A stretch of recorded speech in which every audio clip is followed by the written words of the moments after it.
ಜೊತೆ ನಮ್ಮ ಇಡೀ ತಂಡದವ್ರನ್ನ ಕರಿತೀನಿ. ಇವತ್ತು ಈ ಕಾರ್ಯಕ್ರಮಕ್ಕೆ ನಮ್ಮ ಅಕ್ಕ ಕವಿತಾನು ಬಂದಿದ್ದಾಳೆ. ಆ್ಯಂಡ್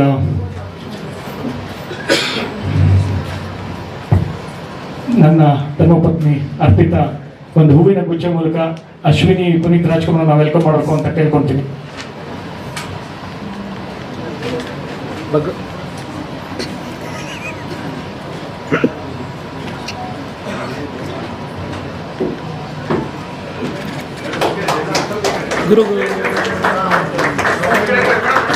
ಅರ್ಪಿತಾ ಲಂಕೇಶ್ ಅವ್ರ ಕಡೆಯಿಂದ ಶ್ರೀಮತಿ ಅಶ್ವಿನಿ ಪುನೀತ್ ರಾಜ್ಕುಮಾರ್ ಅವರಿಗೆ ಇವತ್ತಿನ ಕಾರ್ಯಕ್ರಮಕ್ಕೆ ಪ್ರೀತಿಪೂರ್ವಕ ಸ್ವಾಗತ ಸುಸ್ವಾಗತ. ಹಾಗೆ ನಮಗೆ ಬಹುಶಃ ಗೊತ್ತಿರದ ಇನ್ನೊಂದು ವಿಷಯ ಏನಂದ್ರೆ, ಸಮರ್ಜಿತ್ ಅವರು ಅನಿಲ್ ಕುಂಬ್ಳೆ ಅವರ ಜೊತೆಗೆ ಒಂದಲ್ಲ ಅಂತ 2 ಟಿವಿ ಕಮರ್ಷಿಯಲ್ ಅಲ್ಲೂ ಕೂಡ ಆಕ್ಟ್ ಮಾಡಿದ್ದಾರೆ. ಒಂದು ಸಂತೂರು ಓಕೆ, ಸೊ ಸಂತೂರಲ್ಲಿ ಕೆಲಸ ಮಾಡಿದ್ದಾರೆ. ಸೊ ಹೀಗಾಗಿ ಒಟ್ಟಿಗೆ ಸ್ಕ್ರೀನ್ ಶೇರ್ ಮಾಡಿದ್ದಾರೆ, ಇವತ್ತು ಒಟ್ಟಿಗೆ ವೇದಿಕೆಯನ್ನ ಕೂಡ ಹಂಚ್ಕೋತಾ ಇದ್ದಾರೆ. ಸೊ ಸಮರ್ಜಿತ್ ಅವರು ಅನಿಲ್ ಕುಂಬ್ಳೆ ಅವರನ್ನ ಸ್ವಾಗತಿಸಬೇಕಾಗಿ ಕೋರ್ಕೊಳ್ತಾ ಇದ್ದೀನಿ, ಹೋಗೋ ಕ್ಷಣ ನೀಡೋದ್ರ ಮೂಲಕ. ಸಮರ್ಜಿತ್ ಅನಿಲ್ ಕುಂಬ್ಳೆ ಅವರಿಗೆ ಸ್ವಾಗತವನ್ನು ಕೋರಿ ಒಂದು ಹೂಗುಚ್ಛವನ್ನು ಕೊಟ್ಟು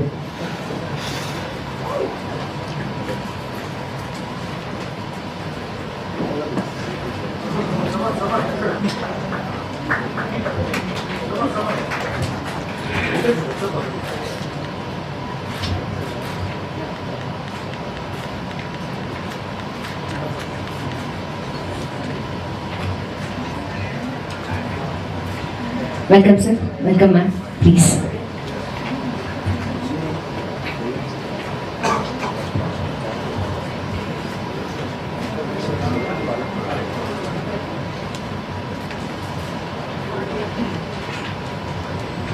ಸರ್, ಒಂದು ಪರ್ಸನಲ್ ಕ್ವೆಶನ್ ಮೊದಲು ಕೇಳ್ಬಿಡ್ತೀನಿ ಕಾರ್ಯಕ್ರಮ ಮುಂದುವರ್ಸೋಕ್ಕಿಂತ ಮುಂಚೆ.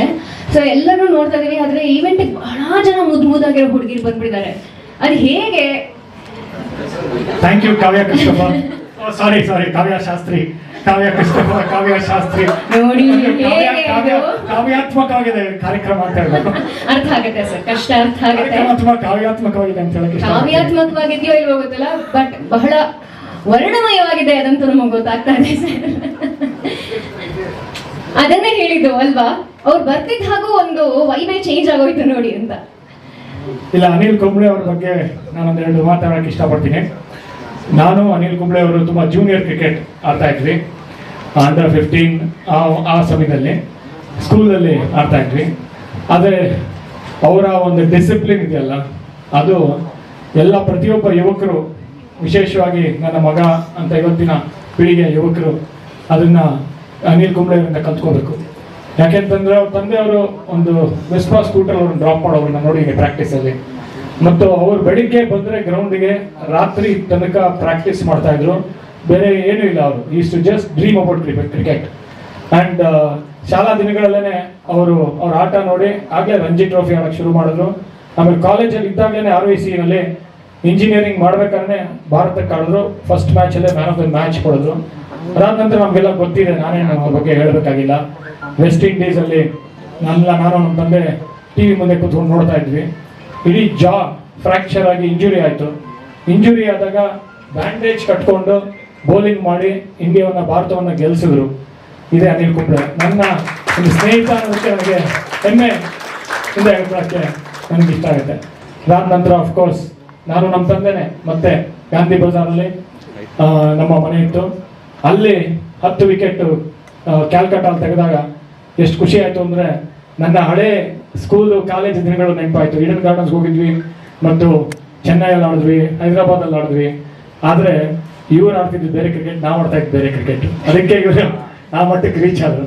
ಸೊ ಅದನ್ನ ಹೆಮ್ಮೆಯಿಂದ ಹೇಳ್ಕೊಳಕ್ಕೆ ಇಷ್ಟಪಡ್ತೀನಿ. ಅದಾದ ನಂತರ ಅಫ್ಕೋರ್ಸ್ ಪುನೀತ್ ಅವ್ರ ಬಗ್ಗೆ ನಾನಿಲ್ಲಿ ಮಾತಾಡಲೇಬೇಕು. ನಾನು ಮತ್ತು ಪುನೀತ್ ಅವರು ಹೀರೋ ಆಗೋಕ್ಕೂ ಮುಂಚೆ, ಇನ್ಫ್ಯಾಕ್ಟ್ ಅವ್ರು ಬಾಲ್ಯ ನಟನಾಗಿ ಆಗಲೇ ಅವ್ರಿಗೆ ರಾಷ್ಟ್ರ ಪ್ರಶಸ್ತಿ ಬಂದಿತ್ತು. ಅದಾದ ನಂತರ ಅವರು ಸಿನಿಮಾ ಮಾಡಿರಲಿಲ್ಲ, ಹೀರೋ ಆಗಿ ಅಪ್ಪು ಬಂದಿರಲಿಲ್ಲ ಅವಾಗಲೇ ನನಗೆ ಅವ್ರ ಪರಿಚಯ. ಒಂದು ಏರೋಬಿಕ್ಸ್ ಮಾಡ್ತಾ ಇದ್ವಿ ಒಟ್ಟಿಗೆ, ಮತ್ತು ಅವ್ರ ಜೊತೆಗೆ 2 ಕ್ಲಾಸ್ ಮಾಡ್ತಾ ಇದ್ವಿ. ಫಿಟ್ನೆಸ್ ಬಗ್ಗೆ ಅವ್ರಿಗೆ ಇದ್ದಿದ್ದ ಒಂದು ಸ್ಟ್ಯಾಮಿನಾ ಆಯ್ತಲ್ಲ, ಎಂಡ್ಯೂರೆನ್ಸ್, ಅದಂತೂ ಅದ್ಭುತ. ಮತ್ತು ಅದಾದ ನಂತರ ಅಪ್ಪು ಮಾಡಿದ್ರು, ವಿ ಶಾಂತರಾಮ್ ಪ್ರಶಸ್ತಿ ಬಂತು. ನನಗೆ ತುಂಟಾಟದಲ್ಲಿ ವಿಶಾಂತನ ಪ್ರಶಸ್ತಿ ಬಂತು. ಇದೇ ನಮ್ಮ ಮಾಜಿ ಮಾಧ್ಯಮ ಅಕಾಡೆಮಿಯ ಅಧ್ಯಕ್ಷರಾದ ಶನಾಯಿಗೆ ಗೊತ್ತಿದೆ. ಅವರೇ ನನಗೆ ಆ ನ್ಯೂಸನ್ನ ಫಸ್ಟ್ ಹೇಳಿದ್ದು, ನಿಮಗೆ ಮತ್ತು ಪುನೀತ್ ಅವರಿಗೆ ವಿಶಾಂತನ ಪ್ರಶಸ್ತಿ ಬಂದಿದೆ ಸರ್, ಬಾಂಬೆಗೆ ಹೋಗ್ತಾ ಇದ್ದೀರಾ ಅಂತ. ಅಲ್ಲಿ ಸಂಜಯ್ ಲೀಲಾ ಬನ್ಸಾಲಿ, ಐಶ್ವರ್ಯ, ದೊಡ್ಡ ದೊಡ್ಡ ಸ್ಟಾರ್ಸ್ ಆಗಲೇ ಆಗಿದ್ರು. ಅವ್ರ ಮುಂದೆ ಪ್ರಶಸ್ತಿ ತಗೊಂಡಿದ್ದು ಮತ್ತು ನಮ್ಮಿಬ್ರಿಗೆ ಯಾರು ಗೊತ್ತಿಲ್ಲ ಬಾಂಬೆಲ್ಲ. ಅವಾಗ ಅವತ್ತಿನ ಸಂಜೆ ಇಬ್ರು ಕಳೆದ್ವಿ, ಊಟ ಮಾಡಿದ್ವಿ ಮತ್ತು ಹಲವಾರು ಹಳೆ ನೆನಪುಗಳು, ರಾಜ್ಕುಮಾರ್ ಸರ್ ಬಗ್ಗೆ ಎಲ್ಲ ಮಾತಾಡಿದ್ವಿ ಮತ್ತು ಒಂದೇ ಫ್ಲೈಟಲ್ಲಿ ವಾಪಸ್ ಬಂದ್ವಿ. ಏನೋ ಕಾಕತಾಳಿಯಿಂದ ಗೊತ್ತಿಲ್ಲ, ಏನೋ ಗೊತ್ತಿಲ್ಲ. ನಾನು ಅವರು ಒಂದೇ ವರ್ಷ ಡೆಬ್ಯೂ ಮಾಡಿದ್ದು ಮತ್ತು ಅದಾದ ನಂತರ ಫಿಲ್ಮ್ ಫೇರ್ ಪ್ರಶಸ್ತಿನೂ ಒಂದೇ ವರ್ಷ ಬಂತು. ಅಫ್ಕೋರ್ಸ್ ಈ ಮಧು ದೈತೋಟ ಇದ್ದಾರೆ, ಅವರೇ ಫಿಲ್ಮ್ ಫೇರ್ ಪ್ರಶಸ್ತಿ ಬಗ್ಗೆ ಹೇಳಿದ್ದು. ಅದನ್ನು ಹೈದರಾಬಾದಲ್ಲಿ ಅವರು ಬಂದಿದ್ರು. ಆ ಪ್ರಶಸ್ತಿ ಅವ್ರಿಗೆ ಅರಸಿಗೆ ಬಂತು, ನನಗೆ ಐಶ್ವರ್ಯ ಬಂತು. ಅವಾಗ್ಲೂ ಅಷ್ಟೇ ಒಂದೇ ಫ್ಲೈಟಲ್ಲಿ ಹೋಗಿ ಅವತ್ತು ಸಂಜೆ ಎಲ್ಲ ಕಳೆದ್ವಿ.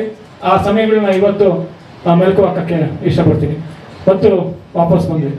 ಅದಾದ ನಂತರ ಅಫ್ಕೋರ್ಸ್ ಐಶ್ವರ್ಯ, ಅದಕ್ಕೂ ಮುಂಚೆ ಐಶ್ವರ್ಯನ ಆಡಿಯೋ ರಿಲೀಸ್ ಅವರೇ ಮಾಡಿದ್ದು. ಅವರು ಅವಾಗ ಆಗಲೇ ದೊಡ್ಡ ಹೀರೋ ಆಗಿದ್ರು, ಸ್ಟಾರ್ ಆಗಿದ್ರು. ಐಶ್ವರ್ಯ ದೀಪಿಕಾ ಪಡ್ಕೋಣೆ ಅವರ ಫಸ್ಟ್ ಫಿಲ್ಮು ಮತ್ತು ಆ ಒಂದು ಘಟನೆಗಳು, ಅನೆಕ್ಡೋಟ್ಸು ಎಲ್ಲ ತುಂಬ ಇದೆ. ಅವ್ರು ಪುಸ್ತಕನೇ ಬರೀಬೋದು. ಇವಾಗ ಸ್ಟಾರ್ ಅವಾಗ ಐಶ್ವರ್ಯ ಆಯಿತು. ಅದಾದ ನಂತರ ಅದಕ್ಕೂ ಮುಂಚೆ ಮೋನಾಲಿಸಾ ಪ್ರಶಸ್ತಿ ಬಂತು, ಸ್ಟೇಟ್ ಪ್ರಶಸ್ತಿ ನನಗೆ ಬೆಸ್ಟ್ ಫಿಲ್ಮ್ ಬೆಸ್ಟ್ ಡೈರೆಕ್ಟರ್ ಆಗಿ. ಅವ್ರಿಗೂ ಅಷ್ಟೇ ಬೆಸ್ಟ್ ಆಕ್ಟರ್ ಆಗಿ ಬಂತು. ಸೊ ಕಾಕತಾಳಿ ನನಗೆ ಯಾವಾಗ ಪ್ರಶಸ್ತಿ ಬರ್ತಾ ಇತ್ತು, ಅದು ಅವ್ರಿಗೆ ಯಾವಾಗ ಪ್ರಶಸ್ತಿ ಬರ್ತಾ ಇತ್ತು, ನನಗೂ ಅವಾಗ ಪ್ರಶಸ್ತಿ ಬರ್ತಾ ಇತ್ತು. ಮತ್ತು ಸಿನಿಮಾನು ಮಾಡಬೇಕಾಗಿತ್ತು. ನನ್ನ ಒಂದು ವಿಪರ್ಯಾಸ ಅಂದರೆ ಅದು ಅವ್ರ ಜೊತೆ ಸಿನಿಮಾ ಮಾಡೋಕ್ಕಾಗಲಿಲ್ಲ. ಒಂದು ಕಥೆನೂ ಓಕೆ ಆಗಿತ್ತು, ಅವರೇ ಹೇಳಿ ಕಳಿಸಿದ್ರು ಒಬ್ಬ ನಿರ್ಮಾಪಕರಿಗೆ. ಮತ್ತು ನಾನು ಅವಾಗ ಹಿಂದಿ ಸಿನಿಮಾ ಮಾಡ್ತಾ ಇದ್ದೆ. ಒಂದು 15 ದಿನ ಟೈಮ್ ಕೊಡಿ, ಶುರು ಮಾಡ್ತೀನಿ ಅಂದರೆ ಅವ್ರ ಟೈಮ್ ಇರಲಿಲ್ಲ ಅವ್ರಿಗೆ. ಸೊ ಆದರೆ ಇವತ್ತು ನನ್ನ ಮಗ ಪ್ರತಿದಿನಾನು ಪುನೀತ್ ರಾಜ್ಕುಮಾರ್ ಅವರ ಒಂದು ಹಾಡುಗಳಿಗೆ ಡ್ಯಾನ್ಸ್ ಮಾಡಿದಾಗೆಲ್ಲ ಪುನೀತ್ ನೆನಪಾಗ್ತಾರೆ ಮತ್ತು ಅವರ ಡ್ಯಾನ್ಸ್ ನೆನಪಾಗುತ್ತೆ, ಅವರ ಫೈಟ್ ನೆನಪಾಗುತ್ತೆ ಮತ್ತು ಆ ದಿನಗಳನ್ನ ನಾವು ಕಳೆದ ದಿನಗಳು ನೆನಪಾಗುತ್ತೆ. ಮತ್ತು ನನ್ನ ಮಗ ಸಮರ್ಜಿತ್ತು ದೊಡ್ಡ ದೊಡ್ಡ ದೊಡ್ಡ ಪುನೀತ್ ಅಭಿಮಾನಿ. ಅವ್ರ ಸಾಂಗ್ಸ್ಗಳಿಗೆ ಯಾವಾಗಲೂ ರೀಲ್ಸ್ ಮಾಡ್ತಾ ಇರ್ತಾನೆ. ಇವತ್ತು ನೋಡಿ ಅವರ ಧರ್ಮಪತ್ನಿ ಆದ ಅಶ್ವಿನಿ ಪುನೀತ್ ರಾಜ್ಕುಮಾರ್ ಅವರು ಅವನ ಒಂದು ಪ್ರೀ ಟೀಸರ್ ಮಾಡ್ತಾ ಇರೋದು ಅವನ ಭಾಗ್ಯ, ಸೌಭಾಗ್ಯ ಅಂತ ಹೇಳ್ಬೋದು. ಮತ್ತು ಥ್ಯಾಂಕ್ ಯು ಅಶ್ವಿನಿ ಅವರೇ, ಈ ಕಾರ್ಯಕ್ರಮಕ್ಕೆ ಬಂದು ನಮಗೆ ಆಶೀರ್ವಾದ ಮಾಡೋದಕ್ಕೆ ಮತ್ತು ಇದೇ ಥರ ಯುವಕರಿಗೆ ಆಶೀರ್ವಾದ ಮಾಡ್ತಾ ಇದ್ದೀರಾ. ಈಗಾಗಲೇ ಹಲವಾರು ಯುವಕರು ಪಿಕ್ಚರ್ ಮಾಡಿದ್ದೀರಾ. ಈ ಲಾಸ್ಟ್ ವೀಕೆ ಒಂದು ಪಿಕ್ಚರ್ ರಿಲೀಸ್ ಆಯಿತು. ಇನ್ನು ಮುಂದೇನು ಇದೇ ಥರ ಯುವಕರಿಗೆ ಒಂದು ವೇದಿಕೆ ಮಾಡ್ತಾರೆ ಅಂತ ನಮಗೊಂದು ಭರವಸೆ ಇದೆ. Thank you very much. ಮತ್ತು ಇಷ್ಟು ಹೇಳಿ ನನ್ನ ಮಾತುಗಳನ್ನು ಮುಗಿಸ್ತೀನಿ. ಇವತ್ತೆಲ್ಲ ಮಾಸ್ತಿಯವರು ಬಂದಿದ್ದಾರೆ, ಹಲವಾರು ಸ್ನೇಹಿತರು ಬಂದಿದ್ದಾರೆ, ಗೆಳೆಯರು ಬಂದಿದ್ದಾರೆ, ಫ್ಯೂಚರ್ ಸ್ಟಾರ್ ಜರುಷಾ ಇದ್ದಾರೆ ಇಲ್ಲಿ. So thank you.